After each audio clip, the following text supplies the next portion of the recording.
నియమిత ఆరాధన విధానమైన పస్కా లేకుండా మనం పాపక్షమాపణ వాగ్దానమును పొందగలమా? ఖచ్చితంగా కాదు. ఇందువల్లే యేసు స్వయంగా ఈ భూమిపైకి శరీరధారిగా వచ్చి ఆరాధన యొక్క పరిశుద్ధ కట్టడ అయిన కొత్త నిబంధన పస్కాను స్థాపించారు. మనం దానిని కట్టడలు, విధులు, నియమాలు వంటి వ్యక్తీకరణలతో సూచిస్తాము. కాబట్టి పస్కాను ఆచరించటం గురించి యేసు ఏమని చెప్పారు? రండి, లూకా 22వ అధ్యాయాన్ని ధ్యానిద్దాం. ఎందుకనగా అది ఒక ముఖ్యమైన సందేశాన్ని కలిగియున్నది. లూకా 22వ అధ్యాయం 7వ వచనము. పస్కా పశువును వధింపవలసిన పులియని రొట్టెల దినమురాగా యేసు పేతురును యోహానును చూచి, మీరు వెళ్లి మనము భుజించుటకై పస్కాను మన కొరకు సిద్ధపరచుడని వారిని పంపెను. పస్కా కొరకు సిద్ధపాటు చేయుటకు యేసు తన ప్రధాన శిష్యులైన పేతురు మరియు యోహానును పంపారు. అది ఎందుకనగా ఆయన మెల్కీసెదెకు మరియు ఆయన దేవుడు. యేసు మెల్కీసెదెకు యొక్క క్రమంలో ఒక ప్రధాన యాజకుడని ప్రవచించబడినందున బలి అర్పణ గొట్టెలు లేదా మేకల రక్తంతో అర్పించబడదు. మరి దేనితో చేయబడాలి? మెల్కీసెదెకు రొట్టె మరియు ద్రాక్షారసమును బయటకు తీసుకువచ్చినట్లుగానే ఆయన కూడా వాటిని ఉపయోగించి సమస్త మానవాళికి నిత్య జీవపు పండుగను అనుగ్రహించారు. ఏమైనా దేవుడు మనపైకి అనుగ్రహించిన ఈ నిత్యజీవపు ఆరాధనలో మనం పాల్గొనట్లయితే మనమెన్నటికీ నిత్యజీవమును మరియు పాప క్షమాపణను పొందుకోలేము. అందుకే యేసు ఇలా చెప్పారు, ఈ పస్కాను భుజింపవలనని మిక్కిలి ఆశపడితిని. అది కేవలం ఒక రొట్టె ముక్కను తినడం మరియు ఒక గిన్నె ద్రాక్షరసం తాగడం వంటి అర్థంలేని క్రియ అయితే ఆయన దానిని అంత ఆత్రంగా కోరుకోవడానికి ఎటువంటి కారణం ఉండదు. అన్ని రకాల హేళనలు, అవమానాలు మరియు దూషణలను ఎదుర్కొన్నప్పటికీ మానవాళి కొరకు చాలా హృదయపూర్వకంగా ప్రయాసపడుతూ మనకు రక్షణను అనుగ్రహించుటకు దేవుడు ఈ భూమిపైకి వచ్చారు.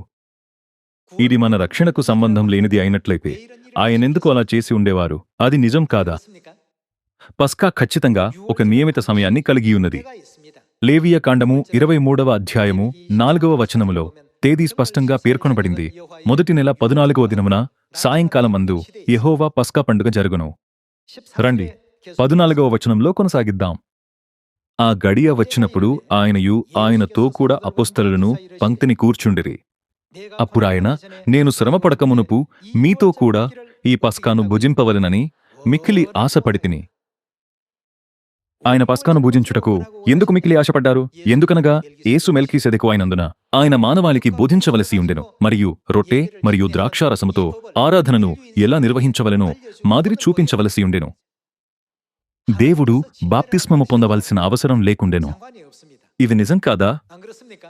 ఏమైనా దేవుడు పాపుల కొరకు ఉద్దేశించిన బాప్తిస్మము పొందారు. ఆయనెందుకు అలా చేశారు? ఎందుకనగా ఆయన మనకు ఒక మాదిరి చూపించారు. ఈ కట్టడలు మరియు నియమాలన్నీ దేవుని యొక్క స్వంత మేలు కొరకు కాదు. దేవుడు వాటిని స్థాపించారు, వాటిని గైకొనవలనని మనకు ఆజ్ఞాపించారు మరియు వాటిని ఎలా ఆచరించాలో మనకు సూచించారు. దేవుడే శాసనకర్త. ఆయన మన కొరకు ఈ మార్గాన్ని స్థాపించారు. తద్వారా మనం పాపక్షమాపణ పొంది పరలోక రాజ్యంలో ప్రవేశించగలము. ఆయన పస్కా మరియు విశ్రాంతి దినమును స్థాపించినది తన స్వంత మేలు కొరకు కాదు. మీరు అంగీకరిస్తున్నారా? అయితే మెల్కీసెదెకు అర్పణగా రొట్టె మరియు ద్రాక్షారసమును తీసుకువచ్చినట్లుగానే రండి, మెల్కీసెదెకు యొక్క నిజస్వరూపమైన యేసుక్రీస్తు పస్కా రొట్టె మరియు ద్రాక్షారసము ద్వారా మానవాళికి నిత్య జీవపు ఆశీర్వాదాలను మరియు పాపక్షమాపణను అనుగ్రహించే దృశ్యాన్ని ఇప్పుడు పరిశీలిద్దాం. 19వ వచనము.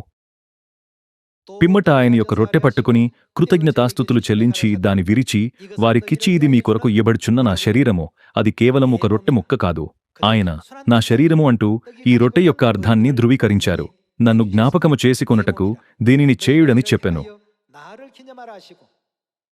ఆ ప్రకారమే భోజనమైన తరువాత ఆయన గిన్నెయు పట్టుకుని, ఆయన పస్కా ద్రాక్షరసమును కలిగియున్న గిన్నెను పట్టుకుని ఇలా చెప్పారు, ఈ గిన్నె ఏమిటి మరియు ఎవరి కొరకు? మీ కొరకు చిందింపబడుచున్న నా రక్తము వలననైనా క్రొత్త నిబంధన.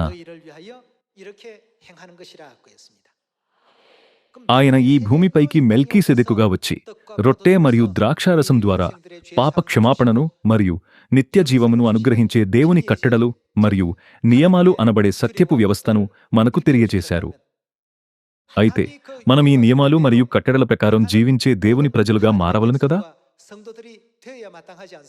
యేసు ఈ సత్యమును ప్రకటించినప్పుడు ఆయన ఇది క్రొత్త నిబంధన అని సెలవిచ్చారు. మరియొక మాటలలో ఇది క్రొత్త వాగ్దానము. పస్కా మెల్కీసెదెకు ధర్మశాస్త్రము లేనట్లయితే ఈనాడు మానవాళి పాప క్షమాపణను, నిత్య జీవమును, పరలోక రాజ్యమును లేక రక్షణను నిరీక్షించలేకపోయేవారు. కాబట్టి మనం ఆచరించే పస్కా అనున్నది నిత్య జీవము వాగ్దానం చేయబడి మరియు హామీ ఇవ్వబడిన పస్కా.